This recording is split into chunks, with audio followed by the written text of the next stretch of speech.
भारत माता की, भारत माता की, भारत माता की।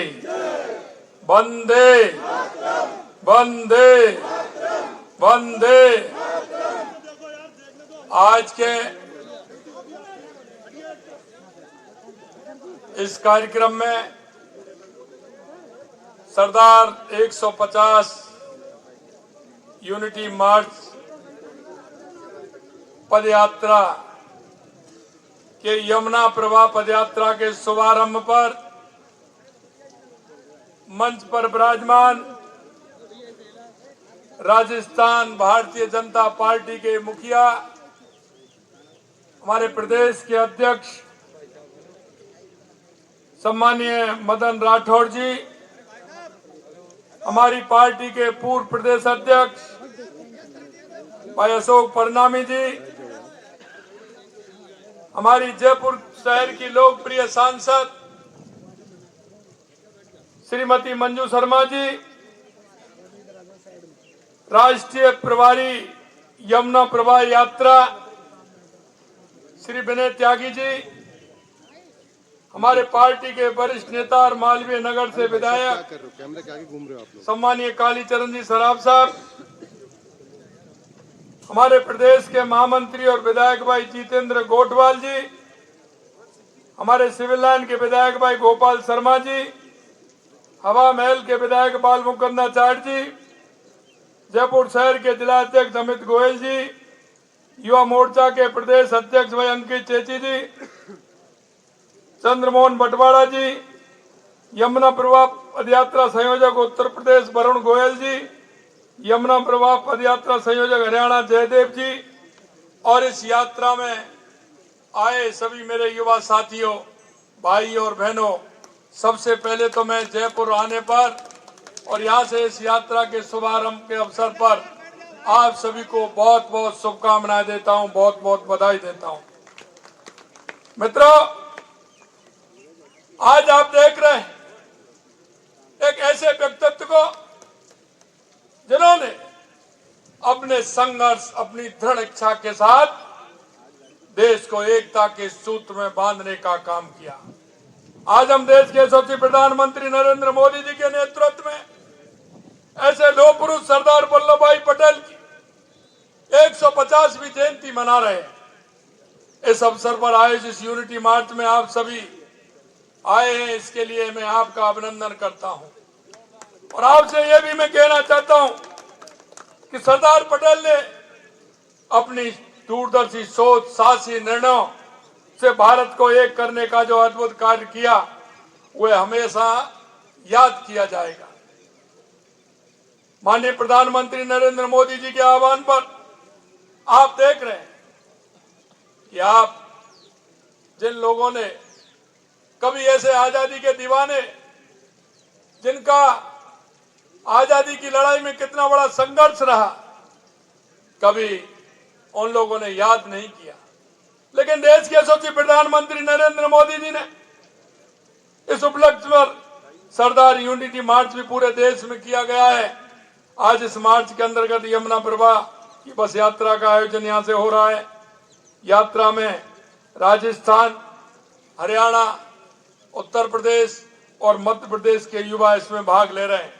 और भाग ही नहीं ले रहे, ये सरदार वल्लभ भाई पटेल जी के जन्म स्थान पर भी जा रहे हैं और उस जन्म स्थली को और वो पुण्य जन्म स्थली को जा करके अपना मस्तक भी नवाएंगे, उनको प्रणाम भी करेंगे, जो ऐसा व्यक्तित्व उन्होंने दिया है। यह यात्रा केवल एक कार्यक्रम नहीं है, ये हमारे युवाओं के लिए सरदार पटेल जी के जीवन, उनके संघर्ष और उनकी देशभक्ति का करीबी से जानने का अवसर है। उस पावन धरती पर पहुंचकर उन्हें सरदार पटेल जी के आदर्शों, मूल्यों को समझने का प्रत्यक्ष अनुभव मिलेगा। यह यात्रा हमारी युवा पीढ़ी को राष्ट्रीय एकता, देशभक्ति और स्वदेशी भावना से भी जोड़ेगी। भाइयों बहनों, सरदार पटेल का स्वतंत्रता आंदोलन अमूल्य योगदान रहा। बारडोली का सत्याग्रह में उनकी भूमिका इतनी प्रभावी थी कि वे उस समय जिस तरह से किसानों के साथ उन सरकार अंग्रेजों की सरकार के द्वारा जो उत्पीड़न हो रहा था उनकी उन्होंने अगुवाई की थी। और वहां जब वो गए तो महिला ने उन्हें सरदार की उपाधि दी और वो आज तक सरदार पटेल कहलाए। ये देश के हमारे लौह पुरुष सरदार वल्लभ भाई पटेल थे। भारत छोड़ो आंदोलन में बढ़ चढ़ के हिस्सा लिया, इसके लिए उन्हें जेल भी जाना पड़ा, लेकिन उन्होंने कभी अपने सिद्धांतों से समझौता नहीं किया। उन्होंने किसानों को अपने अधिकारों के लिए लड़ना सिखाया। अहिंसा के मार्ग पर चलकर भी उन्होंने अंग्रेजों को यह एहसास दिलाया कि भारत अब गुलामी की जंजीरें तोड़ने के लिए तैयार है और आप वापस जाने के लिए, इस देश को छोड़ने के लिए आपको मजबूर कर देंगे। यह सरदार वल्लभ भाई पटेल का जो हौसला था, उस हौसले ने इस देश की दिशा बदलने का काम किया। 15 अगस्त 1947 को भारत को आजादी तो मिली, लेकिन हमें विभाजन का दर्द भी सहना पड़ा। लेकिन मैं कहना चाहता हूं मेरे भाइयों, उस समय देश सैकड़ों टुकड़ों में बटा हुआ, 562 रियासतें, हर जो रियासत का राजा था वो अपने आप को स्वतंत्र मानता। वो कहता था कि हम स्वतंत्र रहना चाहते हैं। ज्यादा रियासतें भारत में शामिल होने के लिए कुछ तैयार सरदार वल्लभ भाई पटेल जी ने उनको किया, और कुछ रियासतें तो ऐसी थी जो पाकिस्तान में मिलना चाहती थी। अभी हमारे प्रदेश अध्यक्ष जी ने जिक्र किया, चाहे वह हैदराबाद हो, जूनागढ़ हो, उन्होंने सबको बड़े प्यार से, प्रेम से, दृढ़ता के साथ मनाया, और नहीं माने तो कूटनीति का भी परिचय दिया और अपने हौसले का भी परिचय दिया, और उनको बता दिया कि ये भारत में मिलकर के रहेंगे। और आपने देखा हैदराबाद के साथ जिस तरह से उन्होंने वहां की जनता का समर्थन, चाहे वो हैदराबाद हो या जूनागढ़ हो, वहां की जनता का समर्थन भारत के लिए था। तो सरदार पटेल ने दृढ़ता के साथ उनको भारत में मिलाने का काम किया। सरदार पटेल ने हैदराबाद में ऑपरेशन पोलो चलाकर हैदराबाद भारत में विलय किया, और इस तरह जूनागढ़ का नवाब चाहता था, लेकिन वहां की जनता चाहती थी। मैं आपसे एक बात और कहना चाहता हूं मेरे भाई और बहनों, जितनी भी देश की रियासतें थी, सरदार पटेल जी को उनको दायित्व था, उन्होंने उस दायित्व को पूरा किया। लेकिन एक रियासत ऐसी थी, आप समझ गए होंगे उसका दायित्व किसको था। उसको हमें 10 कों तक उसका दंश झेलना पड़ा। मैं धन्यवाद देना चाहता हूं देश के यशस्वी प्रधानमंत्री नरेंद्र मोदी जी को कि उन्होंने सरदार पटेल के सपने को पूरा किया। धारा 370 जम्मू कश्मीर से हटा करके आज उसको देश का अभिन्न अंग बनाने का काम किया। मित्रों, यही दृढ़ता होती है, और उस दृढ़ता के साथ देश के यशस्वी प्रधानमंत्री नरेंद्र मोदी जी ने काम किया है। मैं आपको यह भी कहना चाहता हूं, सरदार पटेल ने भारत की एकता और अखंडता के लिए जो लक्ष्य उन्होंने बनाया, उस लक्ष्य को पूरा किया। आपने देखा होगा, मैं इस देश का दुर्भाग्य है कि जिस महापुरुष ने देश के लिए इतना कुछ किया, उसे भुला दिया गया था, उसके इतिहास के पन्नों से हटा दिया गया था। आजाद भारत के इतिहास के पन्नों में उनके योगदान को मिटाने का प्रयास किया। वे जिस सम्मान के हकदार थे उन्हें नहीं दिया गया। अब तक किन लोगों को महिमा मंडित किया जाता रहा है, ये आप सभी जानते हैं, और यही नहीं जानते, उनका योगदान भी जानते हैं कि उनका योगदान कितना रहा। लेकिन देश की आजादी में केवल एक ही परिवार का योगदान और उसका गुणगान किया जाता है।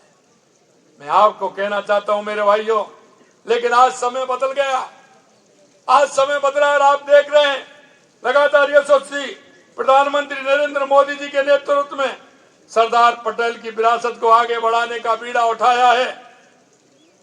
उनके नेतृत्व में भाजपा सरकार आज उन्हें उचित सम्मान दे रही है। आज सरदार पटेल की प्रतिमा विश्व की सबसे बड़ी प्रतिमा स्टैच्यू ऑफ यूनिटी के रूप में जानी जाती है, और आप देख रहे हैं उनका अधूरा सपना भी प्रधानमंत्री जी ने पूरा किया। जैसा मैंने कहा, धारा 370 हटा करके प्रधानमंत्री जी भारत को एक सूत्र में बांध रहे हैं। पूर्व से पश्चिम हो, दक्षिण उत्तर से दक्षिण हो, भारत एक हो रहा है। मोदी जी के नेतृत्व में भाजपा की सरकार में जितना काम हो रहा है, और आप देख रहे हैं 2014 के बाद देश के अंदर जितना बड़ा बदलाव हुआ है 2014 के बाद देश में, चाहे हमारा गरीब कल्याण की योजनाएं हो, विकास की योजनाएं हो, देश में आतंकवाद नक्सलवाद का खात्मा हो या दुनिया में बढ़ता हुआ भारत का सम्मान हो, वो देश के यशस्वी प्रधानमंत्री नरेंद्र मोदी जी के नेतृत्व में आप सभी देख रहे हैं। और मैं इतना और कहना चाहता हूं, क्योंकि सरदार पटेल के संकल्प और सपनों को प्रधानमंत्री नरेंद्र मोदी जी पूर्ण कर रहे हैं। और मैं आगे वाली युवा पीढ़ी से भी कहना चाहता हूं, मित्रों, सरदार पटेल जी का जो नेतृत्व करने की जो क्षमता थी, अगर उनकी आप किताब को पढ़ेंगे तो आपको मालूम पड़ेगा। सरदार पटेल का जीवन आज के युवाओं और हर भारतीय के लिए प्रेरणा का खजाना है। आज की युवा पीढ़ी उनके जीवन से 5 प्रमुख सीख ले सकती है। वो मैं आपको इसलिए बताना चाहता हूं कि हमें कहीं ना कहीं हमारे किसी न किसी महापुरुष जो उसके जीवन में आधार बन के रहा है और उस जीवन को उन्होंने जिस तरह से सींचा है उसको हमें ध्यान रखना चाहिए। कर्तव्य निष्ठता, उन्होंने सदैव अपने कर्तव्य को सर्वोपरि रखा, कर्तव्य से कभी अडिग नहीं हुए। दृढ़ संकल्प, उन्होंने अपने दृढ़ संकल्प से ही असंभव से लगने वाले कामों को संभव कर दिखाया। एकता, उन्होंने सभी को सिखाया कि एकता में ही शक्ति है। ईमानदारी, आप देख सकते हैं उन्होंने जिस तरह से काम किया, सत्यनिष्ठा और ईमानदारी के साथ उन्होंने सदा अपने जीवन में ईमानदारी और सत्यनिष्ठा का पालन किया। दूसरा है सादगी। आज जब दिखावा और भौतिकता हावी है, उनका जीवन हमें सादगी से जीने के लिए प्रेरित करता है। मित्रों, मैं आपसे अंत में यही कहना चाहता हूं कि आज बहुत अच्छा अवसर है, क्योंकि आज संविधान दिवस भी है। मैं आप सभी को संविधान दिवस की बहुत बहुत शुभकामनाएं देना चाहता हूं। बाबा साहब भीमराव अंबेडकर जी को भी मैं याद करना चाहता हूं कि उन्होंने देश के लिए पूरी दुनिया में सबसे बड़ा लोकतंत्र, उसका संविधान हमें दिया। आज हम उस संविधान के आधार पर हमारा देश चल रहा है। मित्रों, आज सरदार पटेल जी की 150वीं जयंती पर हम संकल्प लें, हम उनके दिखाए रास्ते पर चलें।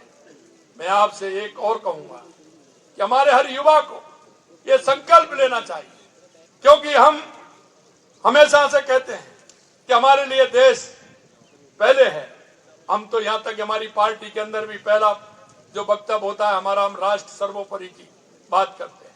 आपने देखा सबसे पहले हम इस मंच पर आए, दीप प्रज्वलन किया और मां भारती के चित्र पर हमने पुष्पांजलि दी।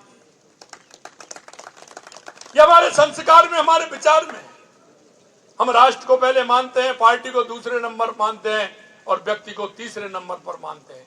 इसलिए मैं कहना चाहता हूं, आप जैसे राष्ट्र प्रेमी लोग, आप जैसे राष्ट्र के प्रति समर्पित भाव से काम करने वाले लोग, आवश्यकता है, क्योंकि स्वामी विवेकानंद जी ने कहा था कि 21वीं सदी भारत की होगी। आप देख रहे हैं बदलता हुआ परिदृश्य, आपने देखा है।